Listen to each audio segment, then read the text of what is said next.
Você sabia que a banana é radioativa? Olá, quimicandos, tudo bem com vocês? Eu sou o professor Ricardo Eletron e hoje nós vamos falar sobre radioatividade. Na verdade, a aula é sobre química nuclear, mas radioatividade é um dos efeitos da química nuclear. No ano de 1945, houve então um ataque em Hiroshima e 9 dias depois aconteceu também em Nagasaki. Já em 1986 aconteceu um acidente nuclear lá em Chernobyl, assim como também em 1987 aconteceu um acidente em Goiânia. E já em 2011 aconteceu também um acidente nuclear, só que em Fukushima. Esse é um fato um pouco mais recente. Estudar sobre essas situações é voltar aos estudos de radioatividade, que na verdade é uma propriedade do átomo de emitir radiações. Os átomos, então, eles vão emitir de forma lenta e constante essa desintegração que vai liberar energia de forma de ondas eletromagnéticas, e essas ondas estariam em alta velocidade. Isso porque foi observado que alguns minerais, eles tinham esses elementos que possuíam, por exemplo, o urânio, e que eram capazes de liberar certo tipo de energia até então desconhecidas. Então a radioatividade,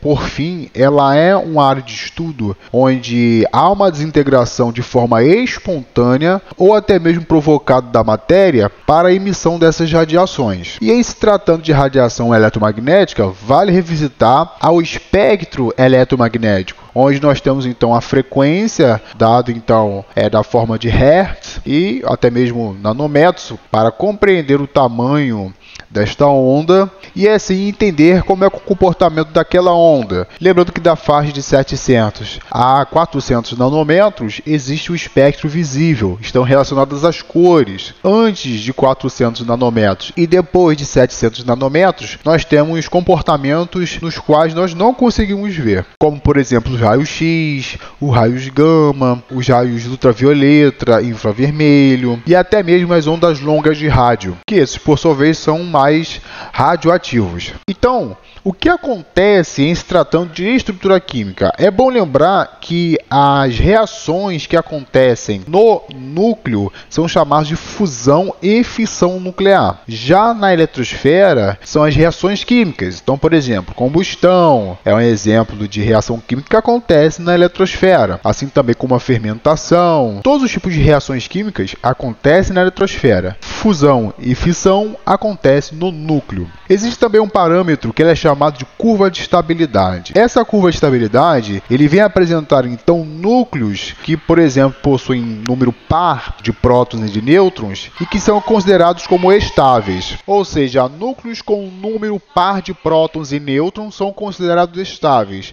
enquanto aqueles com outras combinações, como por exemplo par ímpar ou até mesmo ímpar ímpar, também são considerados como estáveis. No ano de 1895, Roentgen, ele descobriu o raio-x. Ele usou a mão de um amigo dele e ele fez a primeira vez o raio-x. E por isso também nasce também a radioatividade, até porque é mais um tipo de frequência até então descoberta há pouco tempo e que foi desencadeando também outros estudos acerca das ondas eletromagnéticas. O que, por exemplo, aconteceu em 1983 com Henry Becquerel. Ele, por exemplo, começou a analisar certas substâncias que emitiam radiações e que tinham propriedades parecidas com o raio-x. Ele, por exemplo, verificou com um mineral chamado de plequibenda. E esse plequibenda, ele emitia certas radiações que, na verdade, é o sulfato duplo de potássio e uranila. E no finalzinho do século XIX, vem então um casal, Marie Curie e Pierre Curie, que também estavam analisando materiais que possuíam comportamentos luminosos muito atraentes